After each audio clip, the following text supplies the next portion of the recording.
black brothers on the microphone. It's just two black brothers on the microphone. It's just two black brothers on the microphone. It's just two black brothers on the microphone.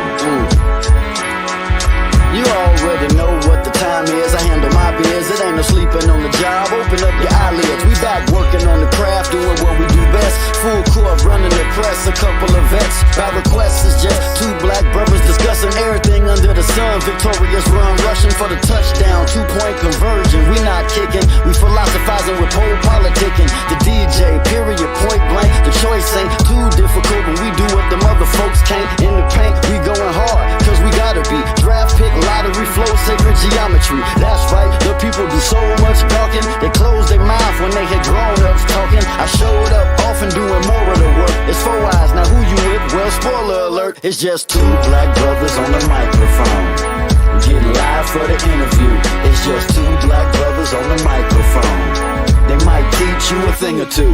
It's just two black brothers on the microphone.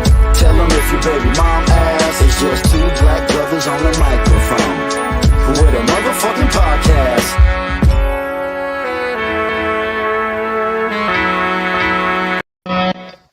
Welcome to the Just Two Black Brothers podcast. I'm DJ Pierre. That's my brother Poe politicking.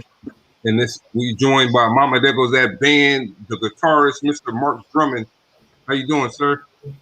I'm good, family. How y'all doing? Doing great. I'm saying, like, y'all from Mississippi? Yeah, well, yeah, two of us are. The third is from St. Louis, but Mississippi is our common thread. What part of Mississippi y'all from? Myself and the keyboard player, SIDney Howard, we're from Activism, Mississippi, or strictly speaking, from the campus of Mississippi Valley State University and HBCU down there in the Mississippi Delta. He and I, went to school. Yeah, exactly. SIDney and I went to middle school and through high school and into college together on the campus of Valley. Our parents were administrators and teachers at the school. And Aljay came to Valley State in 1979, I believe, and came on board a band SIDney and I were playing in. Yeah, I'm from Columbus, Mississippi. I don't know if you heard of that. That's what I'm from. Oh, I don't. Hey, have you ever heard of WACR? Yeah. Gerald Levert. Yeah. Yep. I used to be. I was an on-air DJ at WACR back in the 1980s. For real? Yeah. Back at the time, we called it The Source. I probably grew up listening to you then. You probably did. Well, let me not say because I'll be dating myself. So how y'all say the name? Is it like, Mama, there go that band? Or is it like, Mama, there go that band? How y'all say it? We say it like Mark Jackson. Mama, there goes that band. Okay. Oh yeah, I like that. I was looking at you guys Facebook where you guys were Ebony Spectrum before? Yeah, once upon a time. Ebony Spectrum was the band Sid and I was in. That involved into a group called Flying Starheart, and that was the band Aljay was in. That was the band all three of us were in together. Okay. And it's important to note that ever since we met, the three of us have always been making music with each other in some form or fashion. Later on, I played in a touring band with Aljay. SIDney called on me to play some guitar tracks on some music he was producing. So we've always been in touch over these many years and always been working together. Okay. And what is music to you? Music is something to unify, to spread basically good feelings through. It should be something that takes you away from the cares and the worries and the stresses and the anxiety and the angst of everyday life. That's a beautiful answer, because I that's why I think I use music for. It's like for me, if I'm working, I type for work. I got to type reports, so it's just so much easier and soothing for me to type them, because sometimes it's stressful stuff that I'm typing. So if I got some headphones on, listening to something, it's so much easier for me to type but it's kind of like I got a little small kid, so they're like, oh man, daddy in there on the headphones. Don't go in there or whatever type thing. But yeah, that's a good answer because that would probably be like my definition too of what music is. I see you're a guitarist. Is that your favorite instrument to play, or you have some other instruments that you play as well? No, I dabble. Okay. I mess with some other instruments that I wouldn't dare play in front of anyone else. When you like what? Oh, I fool around on keyboards a little bit, but it's kind of like hunt and peck on a typewriter. Oh, I use the claw method. Do it till I find what I want. I said, why nobody play the harmonica no more? Like Stevie Wonder used to do it, but it's like going away now.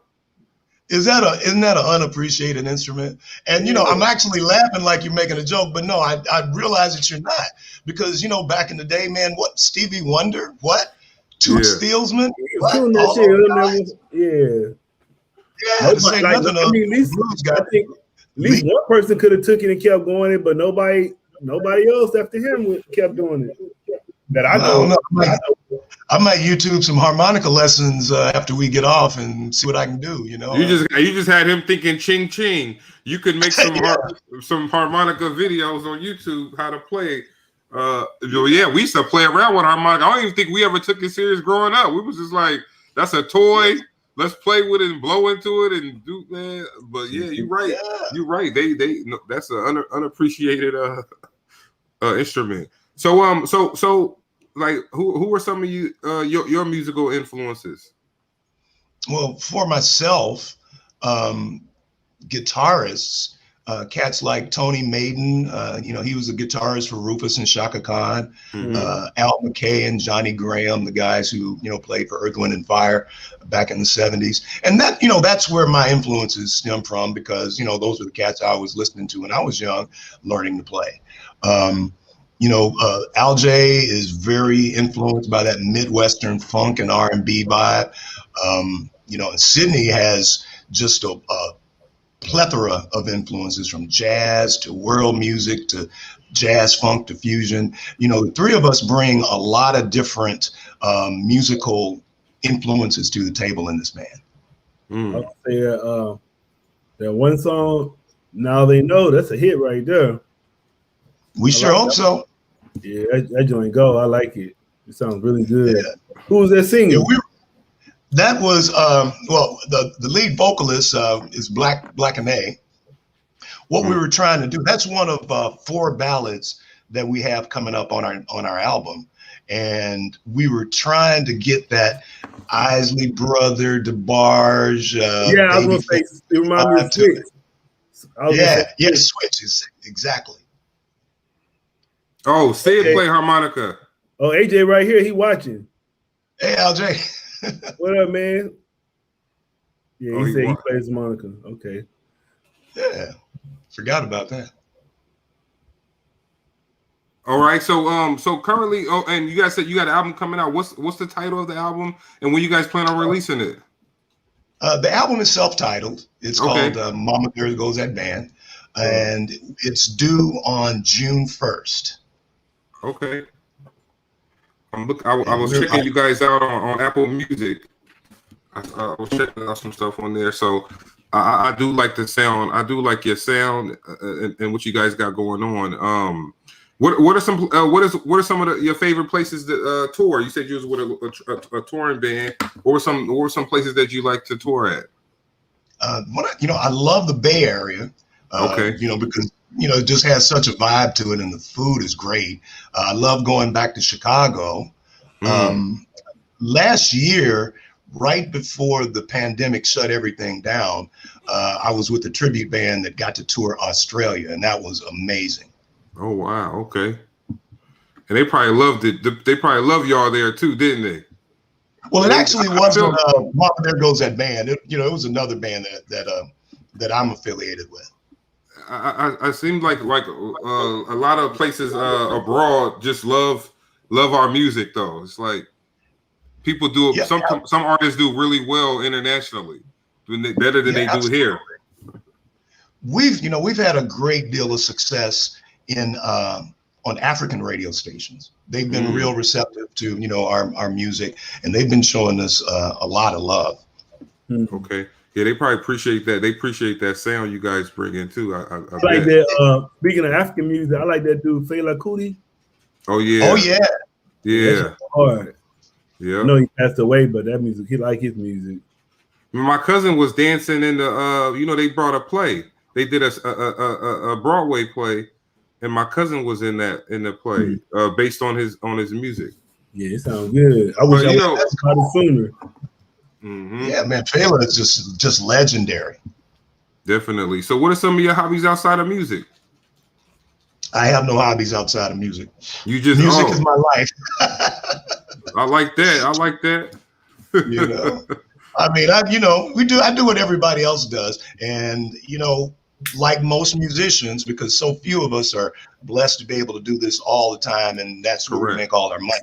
You know, I hold down a day gig. I've got a couple of side hustles, but the music probably takes up, you know, 60% of my time period. I come in from the day job, I fire up the computer, I'm working on something for Mama There Goes That Band, or, you know, someone else may have reached out and asked me to, you know, do some recording for them. It's been one of the silver lining behind the pandemic was that the three of us were doing social distancing production before it was even a thing. You know, we literally started working on this current iteration of what we're doing like back in 2014. And it wasn't until, you know, a few years later that we hooked up with DJ Cisco that we directed ourselves toward releasing some commercial product. Okay. And if you can change anything about the music industry, is there something that you would change about it?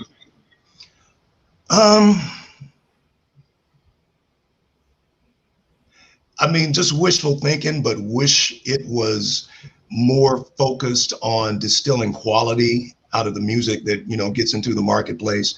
But, you know, with the democratization of being able to distribute your own music, you know, there's a lot of music that's out there, and there's a lot of great music that's out there, don't get me wrong.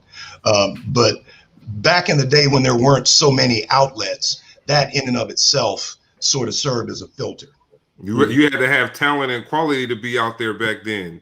Now it's like if you not good but have some machine pushing you, that a talented quality artists have, you can get your stuff out there more as the less talented person because of the people behind you. Exactly. Those days of just putting someone on are kind of gone. You know, back then somebody had to put you on for you to get inside the music industry. Now I could sing right now on this microphone, record it, edit it, and put it out and say it. Now I'm an R&B singer by the name of. No. We did do that, but it's kind of like a parody thing to show that we could come out there and say we R&B artists now. I could make a rap song next day and be like, now I'm an R&B / rapper. And if I got somebody behind me with money, you're gonna hear my off-pitch, off-key self all over the radio. I don't know. Because of the people who I'm behind me. I don't know. I know. I just think like I know I get joy creating, so I know a lot of other people, they should probably just like creating. I think that's what we here to do is create. Mm-hmm. So it could be like whatever. Just some people just get joy creating sometimes. Yeah, I was actually going to say that. One thing I was going to mention, you know, just from my broadcast experience, you know, back in the day, I can almost guarantee you that this is transitory.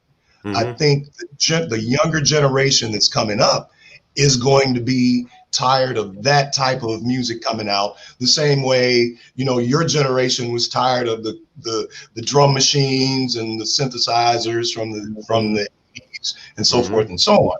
So, you know, I think we just have to put our trust in the younger generation that they'll distill out the quality of what's going on now.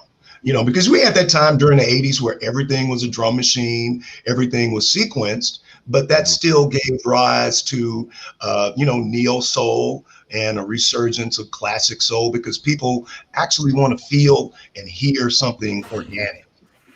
Definitely. I say, I don't know if you did you hear about back in like a couple of months ago, Nita Baker was telling everybody don't play her music. Oh yeah. Yeah, what you thought about that? I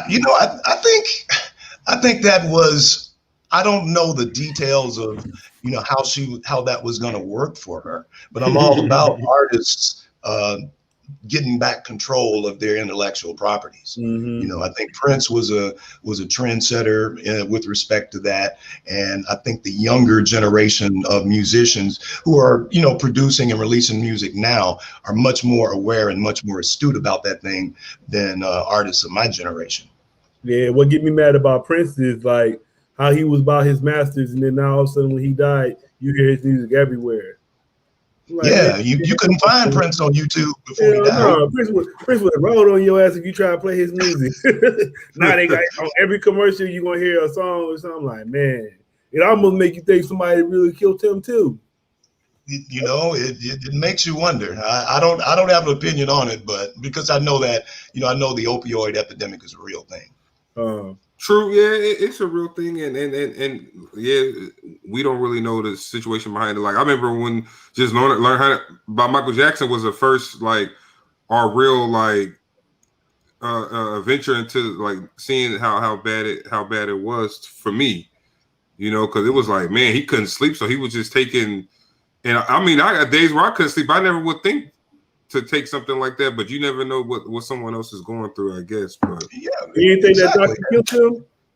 I think the doctor. I don't think the doctor intentionally killed him. I think that doctor was doing what he was supposed to be doing. Like if Michael Jackson tell you, give me this, you better give it to him, or he going to get rid of you. So I guess the doctor was probably like, look, I'm going to follow. Right. If I don't give it to him, somebody else will type thing. We had an aunt who liked Popeyes, and my father-in-law used to say she can't have no Popeyes, so he wouldn't go get her Popeyes, but somebody always got her the Popeyes. So it was like, somebody going to do it for you. He was he was looking out for her, but she was like, I want my Popeyes, so somebody always ended up getting it. You ever watch that 600-pound, my 600-pound life? I can't watch those shows. Yeah, that should be crazy, man. They like, the doctor be like, don't eat this, but they still be bringing them all that food. I'm like, why is y'all giving them people that food? They already 600 pounds, but they can give them whatever they want still. Because they be getting on them, they be about to cry, don't get their food, all that shit. Hey, P, addiction is a real thing, no matter what it is. And it doesn't look the way. It's funny. I ain't trying to make fun of it, but it's funny at the same time. I'll be like, God damn. Well, yeah, but it's like, but that's true.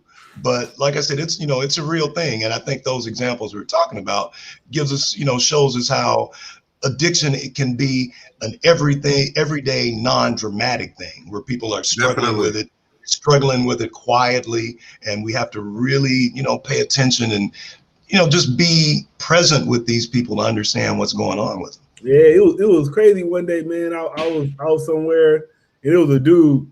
He had to be about 400 pounds. He was in a wheelchair. He had the air tubes in his nose, and then he was like, it was this woman. She in shape and everything, but she got her mask like just pulled down a little bit. And she was talking to me, and he was like, "Excuse me, ma'am, can you pull your mask up?" And he's like, "I'm not trying to get sick." I'm like, bro, you 400 pounds in a wheelchair with breathing. You worry about COVID? I'm like, these fools tripping. I just thought that shit was so funny. I thought of my mom. I was like, bro, you ain't right. Pope messed up for that one. But now, but look, like that. I mean, that just put it to perspective of our society. But I was going to ask you, how you feel about a lot of social things going on in the communities. Mainly police brutality. Because I mean, like we say, it always been happening. But what do you think about? I think the young folk, like you gave some credit to the young folk about the bringing the music back. I gave them props for getting out there in the streets and making some noise. I said, the young people was out there making noise for us for the cause. Well, the younger generation has always been on the cutting edge of any type of social activism and any type of social movement.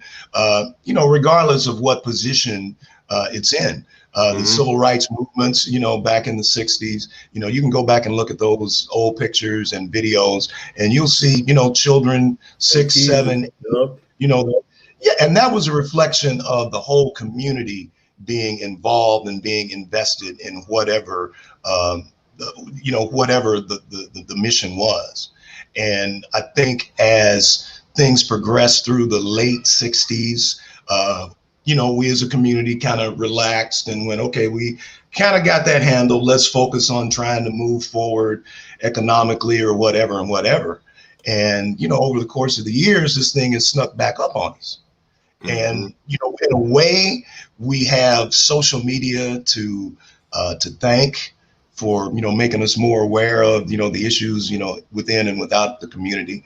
But we also have to look at social media as something that can potentially throw gasoline on the fire or inject, how can I put it, inaccurate or inappropriate points of view into the discussion.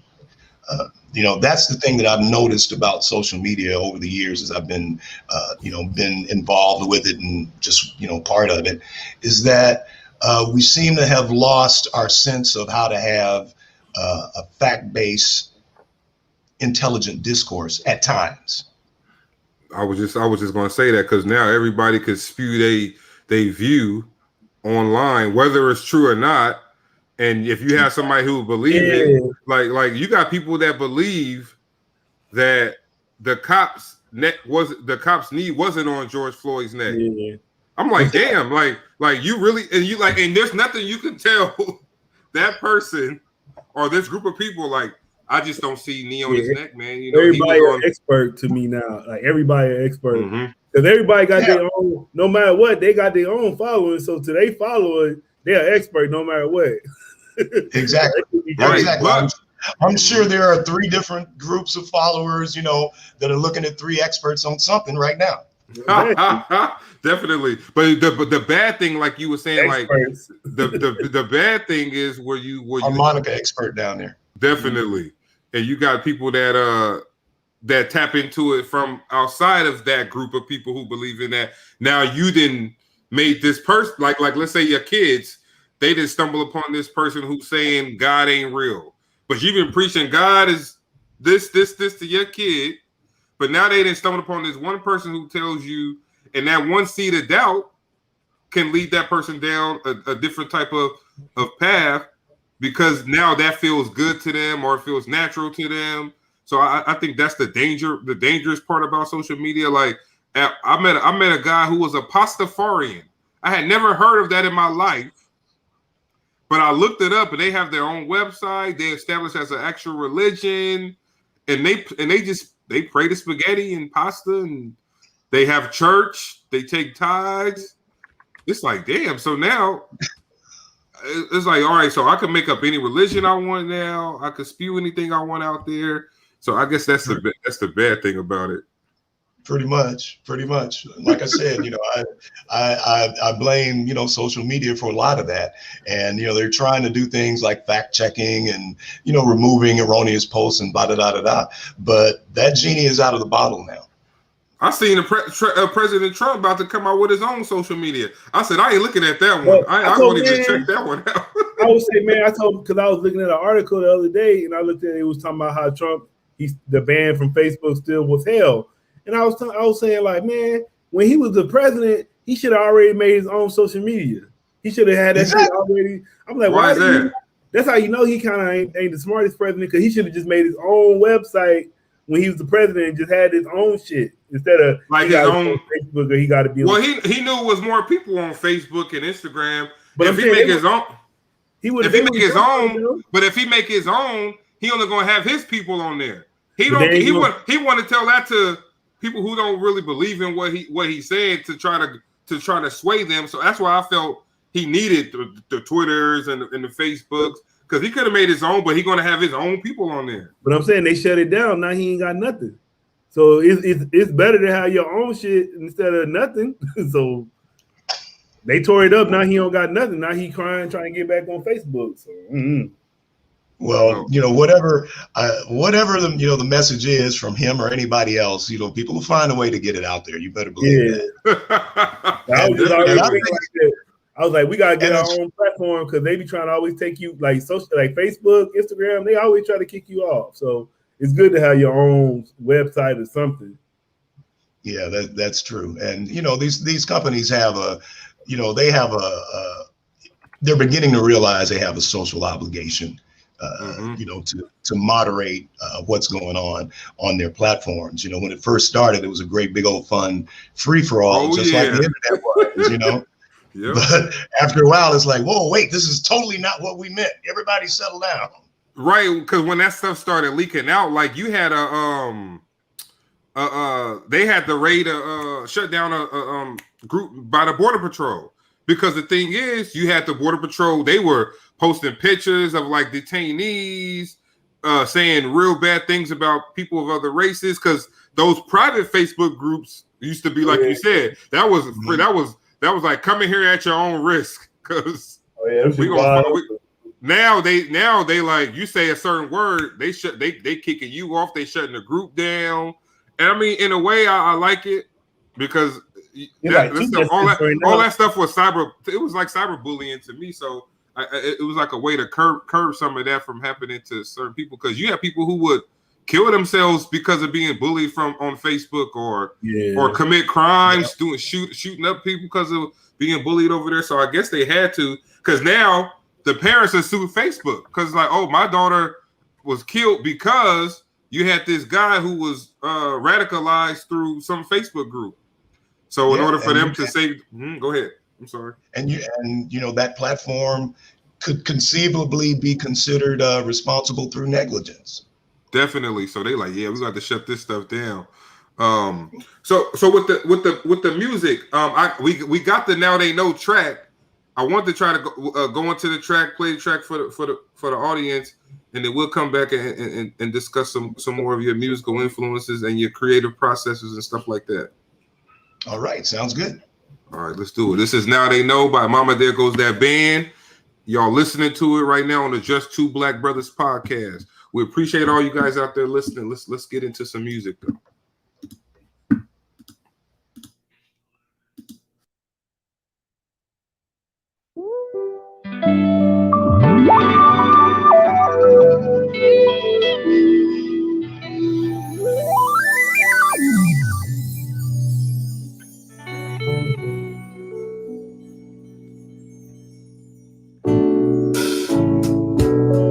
I'd stay home inside each lonely night, but out there my queen awaited me.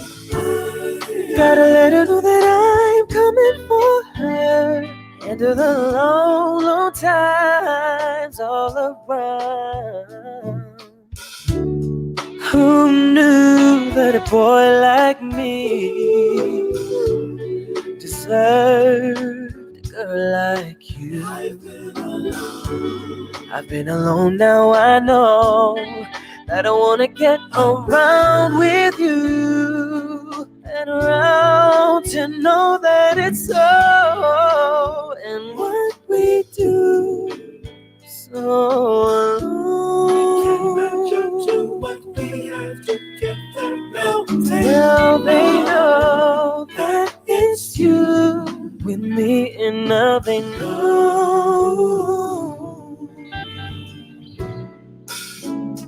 And now it's down, I looked ahead to better days, and then you came around and helped me turn the page.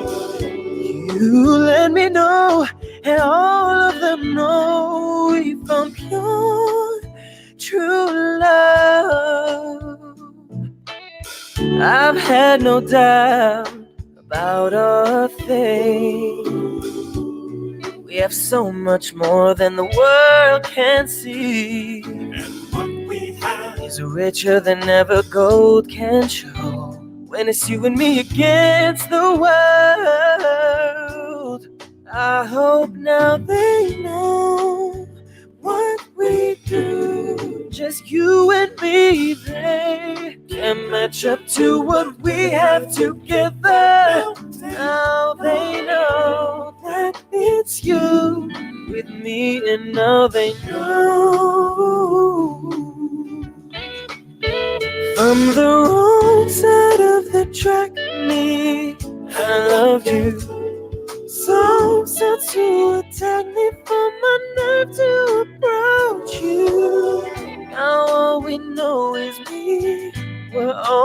meant to be. And here we come together to go through life forever. And what would we do so long? Hey, what we know.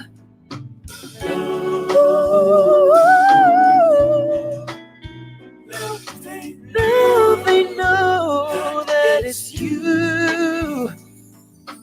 They can't match up to what we have together. They are witnesses to what they say. Now they know.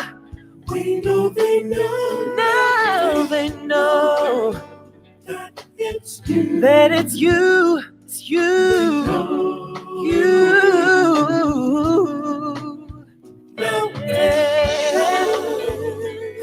It's you. Now they know that it's you.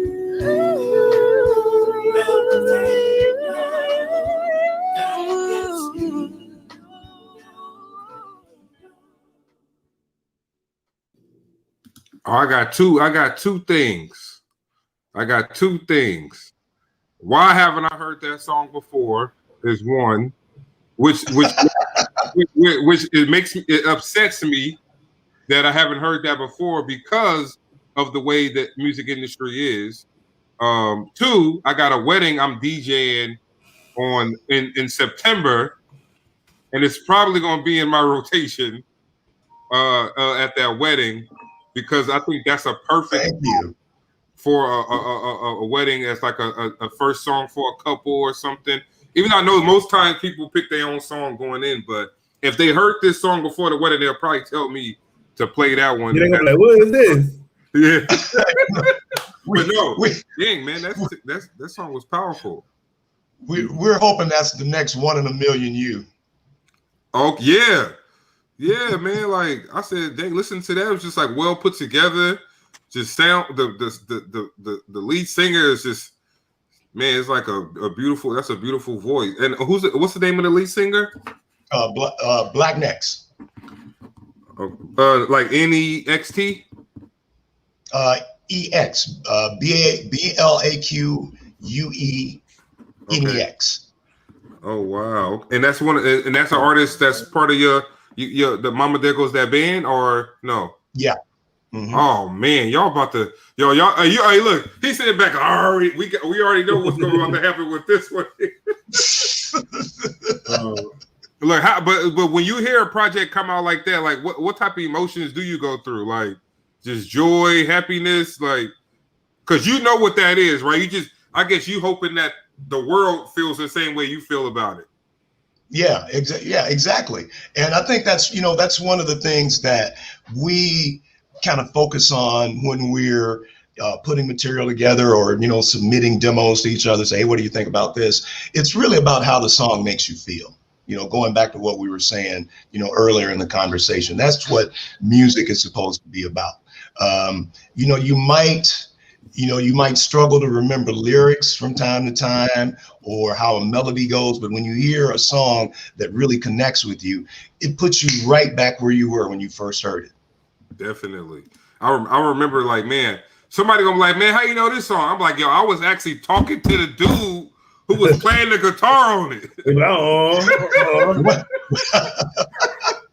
Well, one of the guitars, at least, on that particular tune, we have a fourth honorary member of Mama There Goes That band. He's a guitarist, one of my favorite guitarists now, a brother named Charles Spikes from Oakland, and he's like really well known up there for his playing and production work. So from time to time, we'll do tracks that the three of us will say, let's use Charles on that track because he's got a beautiful feel for good old school R&B like that. I can do it if I got enough to kind of get my think right. But I'm more of a funk guitarist. So Charles got that silky smooth soul thing going on. Are you on the We Can Make It? Yeah. Okay, 'cause that's like a dance track.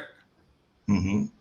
All right, so we're gonna play that one before we get out of here too. So so who produced who you guys have a producer you typically use, or you guys make music as well?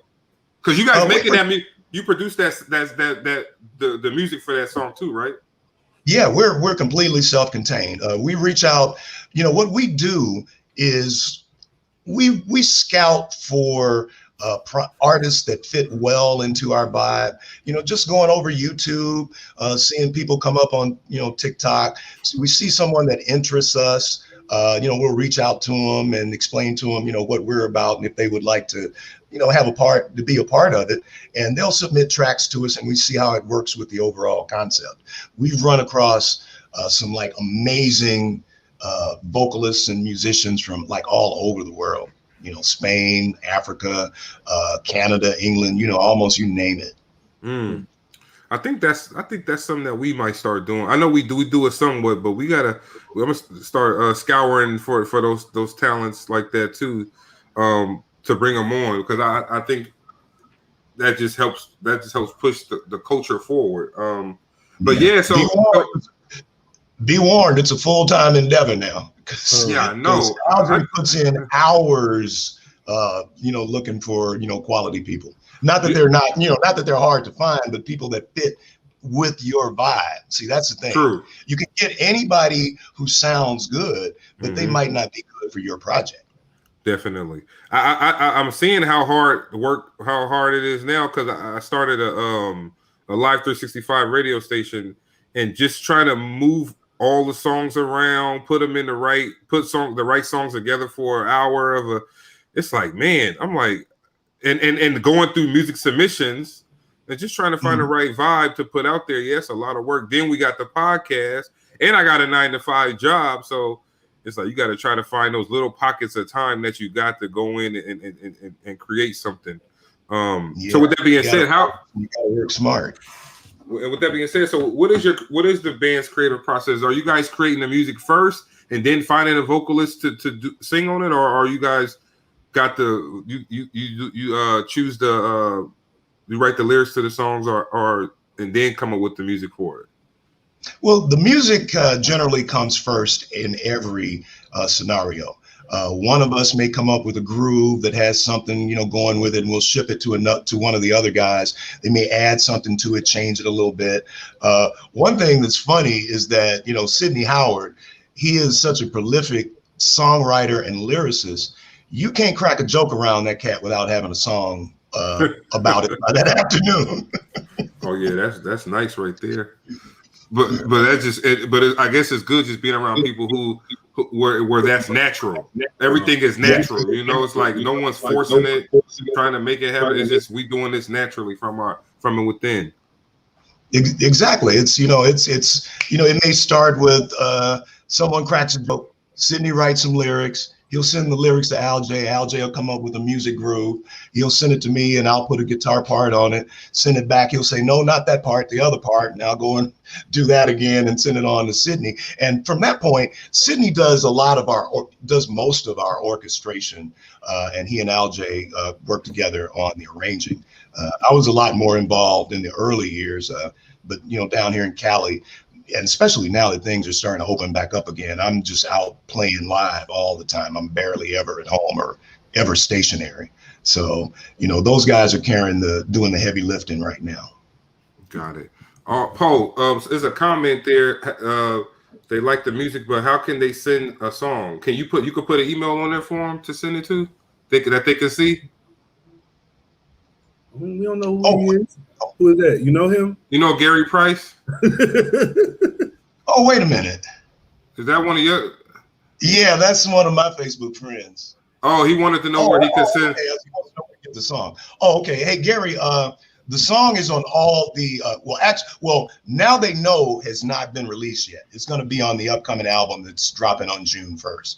But you can find our other releases on any of those digital platforms, Apple Music, Google Play, Spotify, you name it. Just search for Mama, There Goes That Band. Yeah, because when I went to iTunes, it popped right up as the latest single for you guys. Oh, my bad. Okay. He just got out there before I realized. Oh, you know what? We made sure it was released in time for this interview. Oh, he said that's Cisco. Oh, Sean. No, he said he's asking how can he send a song to us so we can play it. Ah, okay. Well, maybe it's something. Is he a musician? Gary's a musician. Yeah. Oh, okay. Long as you know him, it's fine. Because sometimes I'm like, I don't know who you is, but shit, I don't know. I don't know who this is. Like, shit. That's how I go right there. We ain't got no security at the door, so yeah. You don't know. You know. All right.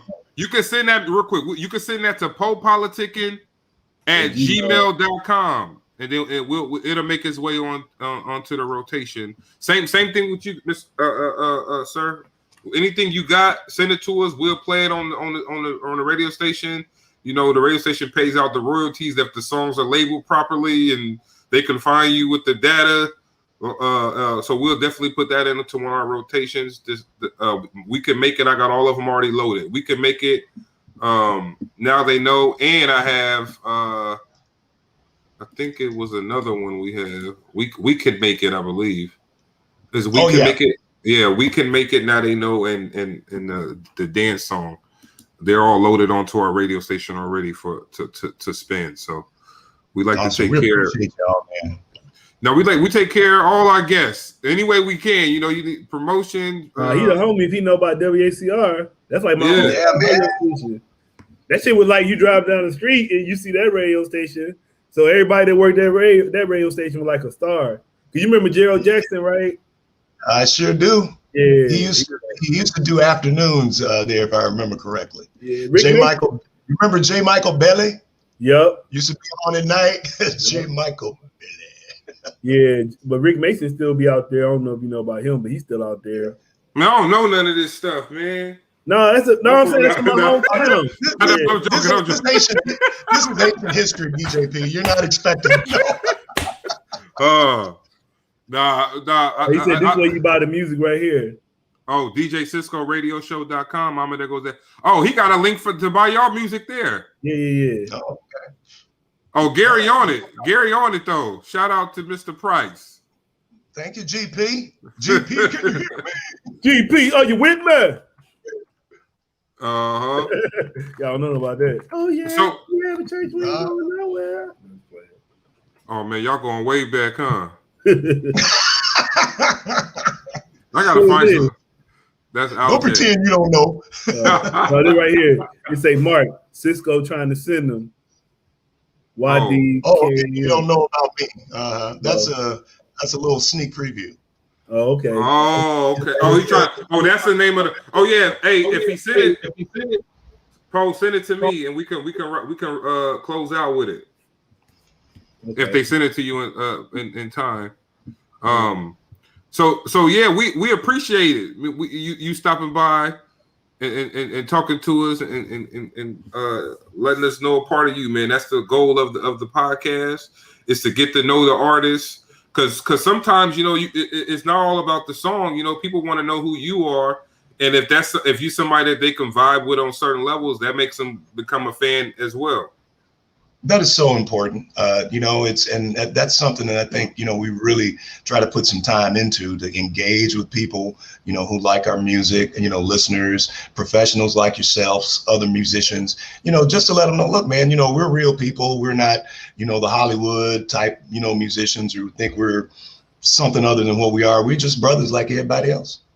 Definitely. And I think a lot of people, when they hear interviews that we do, they say, man, that dude like grape Kool-Aid just like I like grape Kool-Aid, you know. Let me go and buy his latest album or something. It's just it's crazy how that works when you connect with somebody outside of the music. And that's why we kind of go ahead. I'm sorry. I got a sneaking suspicion our boy is probably writing a song called Grape Kool-Aid right about now. Oh yeah. Tell him shout out DJ Period at the end of it for the inspiration. Mm-hmm. You know it. We'll send it to you. You'll be here in time for your next podcast. Yeah, definitely. And then you could let everybody know real quick how they can follow you. You got how they can follow you guys, how they can follow yourself on social media. Oh yeah. Well, let's see. On Twitter, we're at Mama TGT Band. All one word for Mama. There goes that band, Mama TGT Band. We're on Instagram at MTGTB, and you can just search us up on Facebook at Mama TGT Band, and our page will pop up, and you can connect with us from there. Okay, and with the rest of the year, are they opening up like live performances? You guys got any info on that or any insight? Well, as far as the part of the country where I'm in Southern California, the restrictions are consistently getting rolled back. I was particularly blessed because even during the shutdown, like during the latter part of the summer from last year all the way up to now, I was able to play in small, socially distant environments with a few other musicians, and things are just now beginning to like fully open up with the live music venues. I got, Friday, Saturday, Sunday shows coming up this weekend, and the rest of the summer looks really, really good with a lot of festivals and, concerts and whatnot. So I think we're ready to pick up where we left off last year.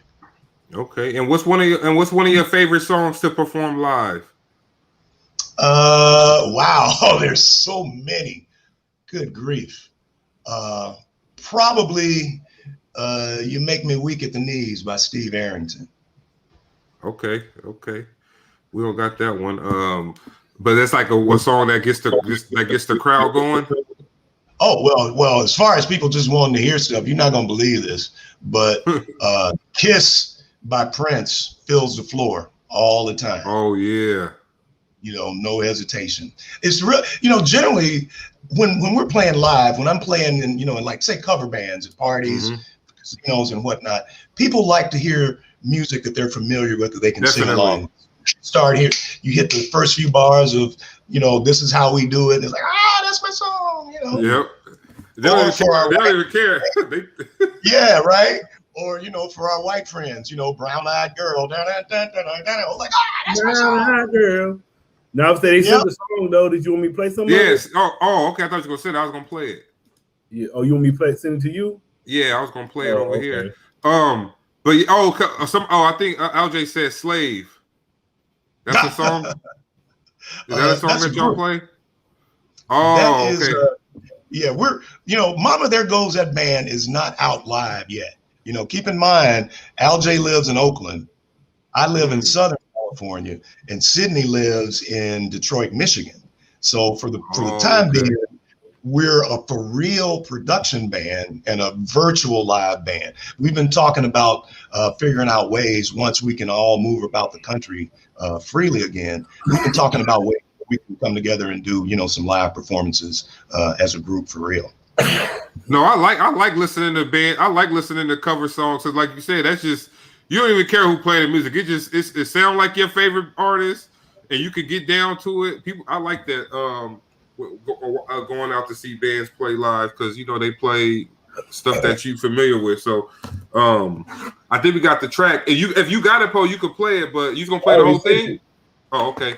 All right, so yeah, we'll go into that. And what's the message behind this song here? Or was it about? Yeah, you don't know about me. Don't sleep on me. Okay. I think I can say that short and sweet. Yeah, there we go. And we're gonna close out. We're gonna close out with the You Don't Know Me. Is there anybody you want to give any shout outs to? Any thanks you want to give out?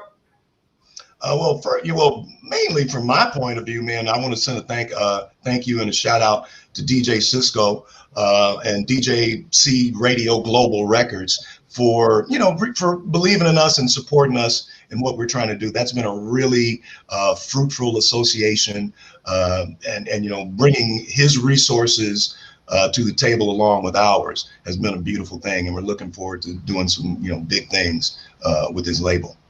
All right. Poe? No, man, I appreciate you. I already added you on Facebook. Sweet. All right. I'm going to hit you right back. All right. All right, I'm gonna do that. So yeah, let's go into this. You don't know about me, and like he said, he summed it up for y'all. Y'all listening to the Just Two Black Brothers podcast. Thank you, everybody in the comments. Thank you guys for listening. Thank you for coming out and showing your support, man. It's greatly appreciated. So let's go into this song.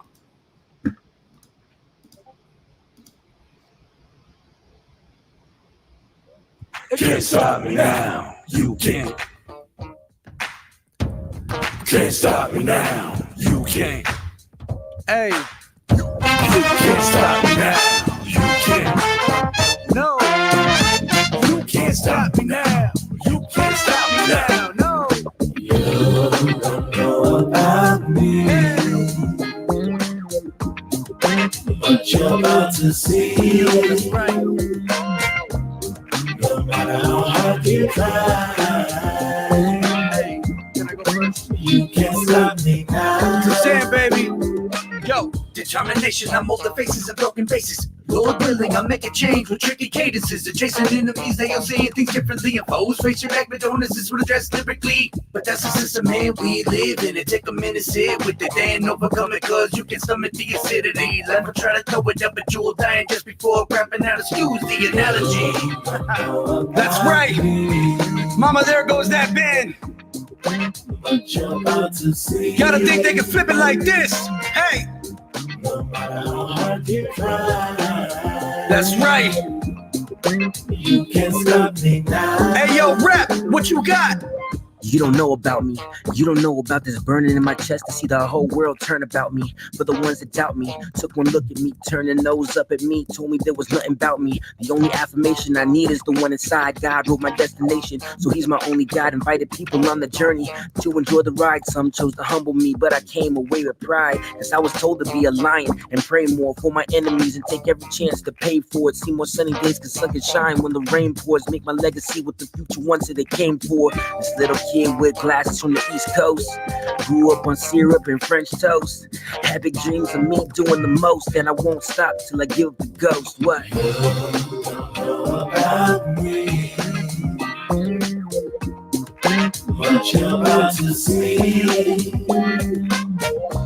No matter how hard you try, you can't stop me now.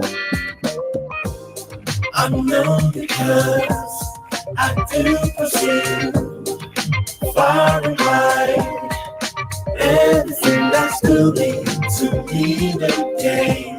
It's not just about fame. And that being said, come back and see me when you read about me, read about me. Go through, you have read something about me, cause they don't know about me. No, understand there are some things about this story you don't understand.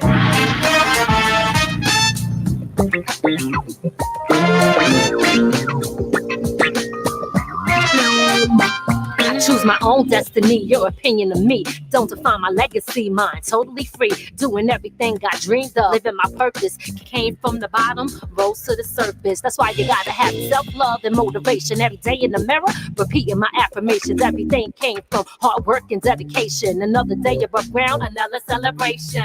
How you like it, how we do that there? Yeah, in my zone, don't interfere. Yeah, I'm different, so they judge and stare, but I don't care, I ain't going nowhere, making it clear. Like I said, I be chilling in my zone. I'm fire, so you know that the heat is on. From the street, so I learned how to hold my own. I ain't worried about you, so to each his own. You don't know about me, but you're about to see. No matter how hard you try, you can't stop me now.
Who on the guitar? That's you on the guitar? You on mute? That's actually a guest guitarist. Man, you was getting down. He said it was the best guitarist. Yeah, it's gonna come back to bite me when I gotta learn the solo to play it live. But I love sharing the spotlight with other players, man. It's like back in the day when Ray Parker Jr. used to do albums. He would call guys in to do the solos. He just played the rhythms and produce. Right, and that was Lady Miz. That was Lady Miz on there. Yep, that was. We just interviewed Lady Miz, I think. Yeah. Yeah, we just had her on. Okay. Yeah. Who was the guy on there? That was Design and Rep, REP. Okay. A little bit. Yeah, they was getting it in. Yeah, that song, that's a nice one. Yeah, that's a nice one. And then to close it out with that guitar solo, man. Yeah. Oh, I love that. Yeah, that's all songs should end with a guitar solo. Hey, I'm with you. Or a sax solo or something. If you give me a sax solo, guitar solo, man, end of a song, yeah, we doing the right thing. I'll ask you, are you a fan of Jimi Hendrix? Oh, come on, who is not? I love Jimi Hendrix before I even played the guitar. Jimi Hendrix and George Benson. My dad introduced me to them, and I think that was probably kind of what inspired me to take it up. Okay. Sounds good. All right, sir. Like I said, once again, thank you for coming through. Thank the whole family, the whole crew. They supporting us and they supporting you and us in the comments too. So it felt like they all were here. So thank you once again, and we'd love to have you guys back once the album drop. We can go over some more of the songs and talk about what's going on lately with you guys. Hey man, we appreciate you, and we'd be delighted. Just call on us. Sounds good. All right, sir. Be good, and we wish you many successes in the future. Thank you. Thank you, brother. Be blessed. You too. Peace out.